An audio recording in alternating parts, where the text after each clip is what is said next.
Subscribe to our channel by clicking the subscribe button. Click the bell button and enjoy the latest uploads from our channel.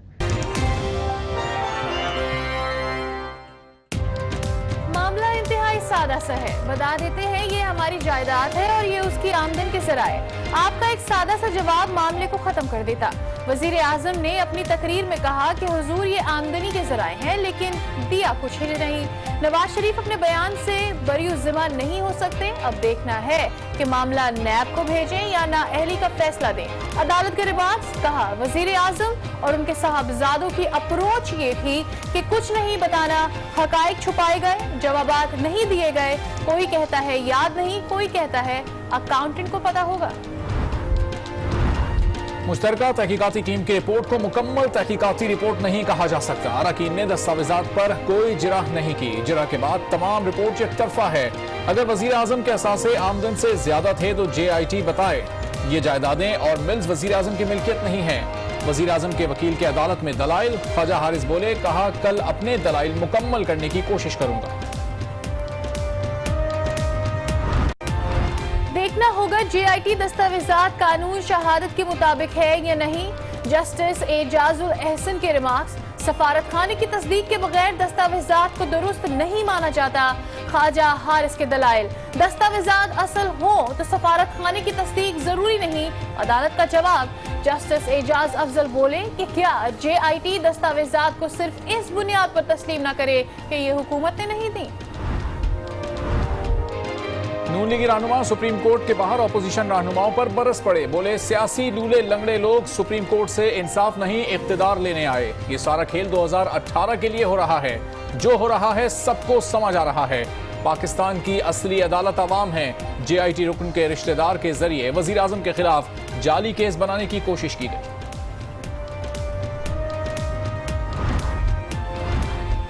Tehreek Insaf के रहनुमाओं के भी लीगी रहनुमाओं पर जवाबी वार। शरीफ family का असल कारोबार करप्शन है। आखिरी 10 से 15 रोज चल रहे हैं। पूरा पाकिस्तान जश्न की तैयारी करे।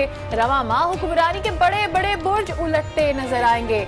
सेनेटर आजम सवाती भी दुबई से अहम सबूत लेकर मुल्क पहुंच गए। वज़ीर आज़म के वकील ने कबूल कर लिया कि नवाज शरीफ FZE कंपनी के चेयरमैन रहे। अगर सिस्टम को चलाना है तो वज़ीर आज़म को सुप्रीम कोर्ट के सामने सरेंडर करना होगा। लगता यूं है कि हुकूमत मामला एहतसाब अदालत भिजवाना चाहती है। शेख रशीद की मीडिया से गुफ्तगू। पीपल्स पार्टी के रहनुमाओं की पैनामा केस में भरपूर एंट्री। खुर्शीद शाह, कमर जमा काहिरा और दीगर आला क़यादत के हमरा अदालत आए।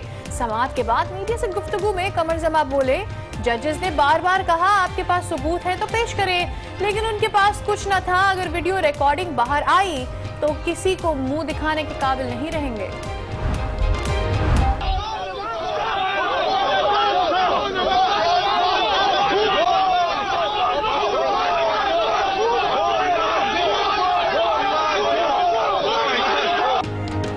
पनामा केस की समाअत के बाद सुप्रीम कोर्ट के बाहर मुस्लिम लीग नवाज और तहरीक इंसाफ के कारकुनान आमने सामने आ गए। मुखालिफिन की एक दूसरे के खिलाफ शदीद नारेबाजी। पुलिस ने बीच बचाव कराया।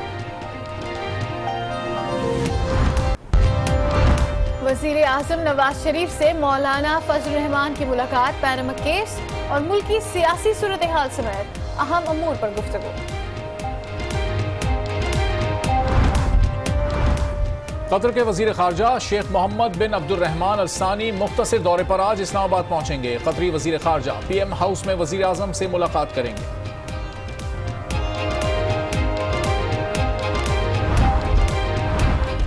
धरना पार्टी की हदधर्मियों ने मुल्की मईशत को बेपनाह नुकसान पहुंचाया। करप्ट अनासिर को साथ मिलाकर एहतसाब की बात करना नियाजी साहब को जेब नहीं देता। शहबाज शरीफ का बयान, कहा तेजी से मुकम्मल होते हुए तवानाई और दीगर तरक्याती मंसूबे मुखालिफिन पर बिजली बनकर गिर रहे हैं। लाहौर हाई कोर्ट में वजीर आला पंजाब के खिलाफ नाअहली की दरखास्त की समाअत। अदालत ने दरखास्त के काबिल समाअत होने या ना होने पर फैसला महफूज कर लिया। कराची के इलाके लियाकताबाद नंबर 2 में गिरने वाली 3 मंजिला इमारत का मलबा हटाने का काम जारी। मलबे से एक और शख्स की लाश निकाल ली गई। जाबहक अफराद की तादाद 5 हो गई। 7 जख्मी अब भी अस्पतालों में जेर इलाज। अब भी कई जख्मियों के मलबे तले दबे होने का खदशा। ये पुरानी बिल्डिंग है, इनको तो नकारा करके इनको तो कैंसिल कर देना चाहिए। 5 से 6 बंदे मर गए और तकरीबन 6-7 जख्मी, अभी भी लाशें दबी हुई हैं। जो गिरी है इसको पहले इसका छज्जा हिल रहा था, 3-4 दिन पहले छज्जा इसका हिल रहा था, जिसकी बिना में ये गिरी। लाहौर हाईकोर्ट ने आईजी पंजाब की तैनाती का नोटिफिकेशन मुअत्तल कर दिया। आईजी के ओहदे पर तैनाती 3 साल के लिए की जाती है। आईजी पंजाब की मुद्दत मुलाजमत में सिर्फ 3 माह बाकी हैं। अदालत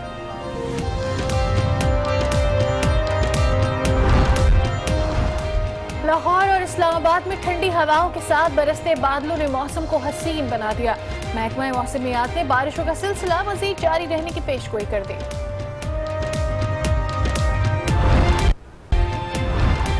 under 18 world snooker champion Naseem Akhtar की वजीर आजम ने तो ना सुनी, लेकिन पीपल्स पार्टी के चेयरमैन बिलावल भुट्टो ने सुन ली। बिलावल भुट्टो का नसीम अख्तर के तालीमी अखराजात उठाने का ऐलान। और बरतानिया में हुई घूंगों की मुनफरिद वर्ल्ड रेसलिंग चैंपियनशिप, जिसमें 150 से जायद घूंगों ने हिस्सा लिया। फातेह घूंगे के सलाद के पत्तों से तवाज़ो की गई, जबकि मालिक को सिल्वर मग बतौर इनाम दिया गया।